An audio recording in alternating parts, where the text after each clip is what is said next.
سب سے پہلے میں سید ابن طاووس رحمۃ اللہ علیہ نے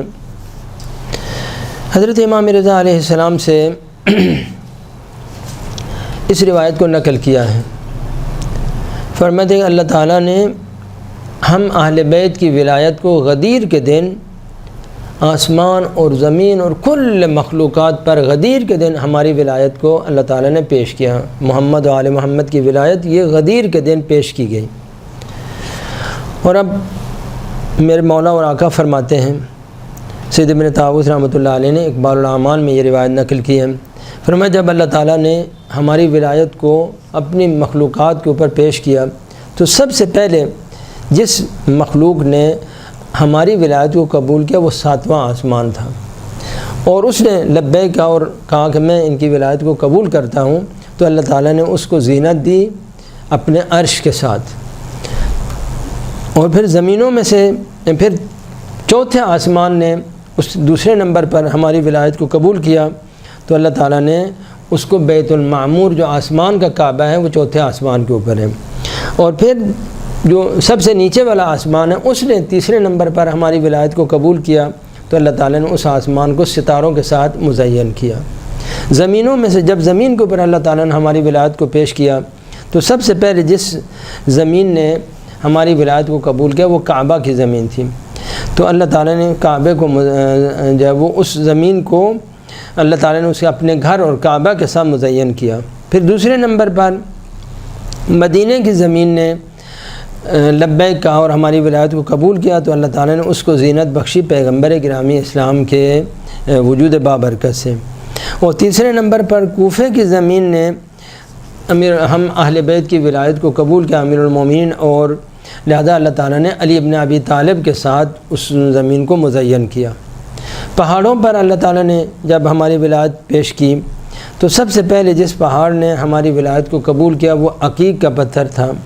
اور فیروزے کا پتھر تھا، اور یاقوت کا پتھر۔ تو انہوں نے لہذا اللہ تعالیٰ نے عقیق اور فیروزہ یہ مومنین کے لیے اللہ تعالیٰ نے ان تینوں کو مومنین کی زینت بنایا۔ اور پھر پتھروں پر اللہ تعالیٰ نے اور زمین کے اوپر جو ہے وہ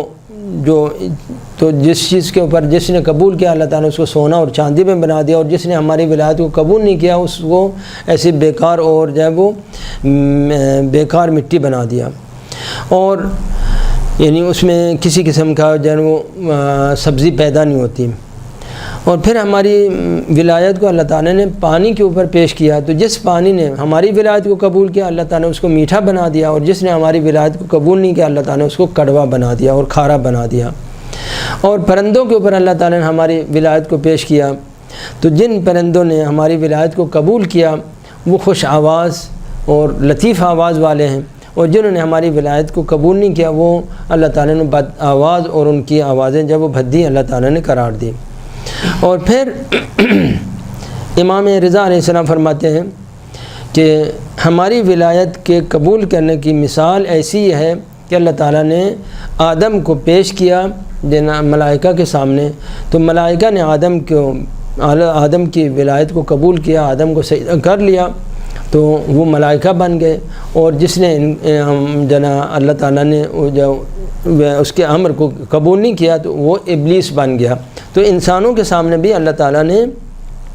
ہماری ولایت کو پیش کیا، تو جو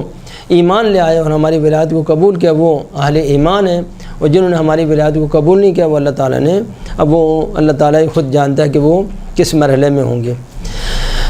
پھر فرمایا کہ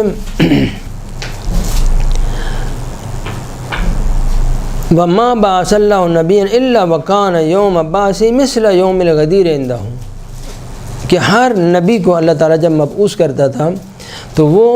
وہ دن جیسے غدیر کا دن ہوتا ہے اس ہمارے لیے، اسی طرح اس نبی کی نظر میں وہ جو نبوت کا جو دن ہوتا تھا وہ اس کے لیے اتنا ہی خوشی کا دن ہوتا تھا جیسے ہمارے لیے غدیر کا دن ہے۔ تو یہ ہے یعنی گویا پوری کائنات میں جب ایمان تقسیم ہوا ہے تو وہ بھی غدیر کے دن تقسیم ہوا ہے، تو یہ برکات جو پہاڑوں کے اوپر عرضہ ہوا، پھر آسمانوں کے اوپر عرضہ ہوا، زمینوں کے اوپر عرضہ ہوا ولایت اہل بیت، تو اس کا نتیجہ یہ ہوا کہ بحمداللہ تعالیٰ یہ ان کے جو درجات ہیں، یہ جو زمینوں کے اندر حتیٰ سبزیوں کے بارے میں فرمایا کہ سبزیوں کے اوپر ہماری ولایت کو پیش کیا، تو جن سبزیوں نے ہماری ولایت کو قبول کیا وہ میٹھی ہو گئیں، اور جنہوں نے ہماری ولایت کو قبول نہیں کیا وہ بدمزہ اور کھانے کے قابل نہیں ہیں۔ تو اس قسم کی یہ ہے برکات غدیر کی پوری کائنات کے بارے میں۔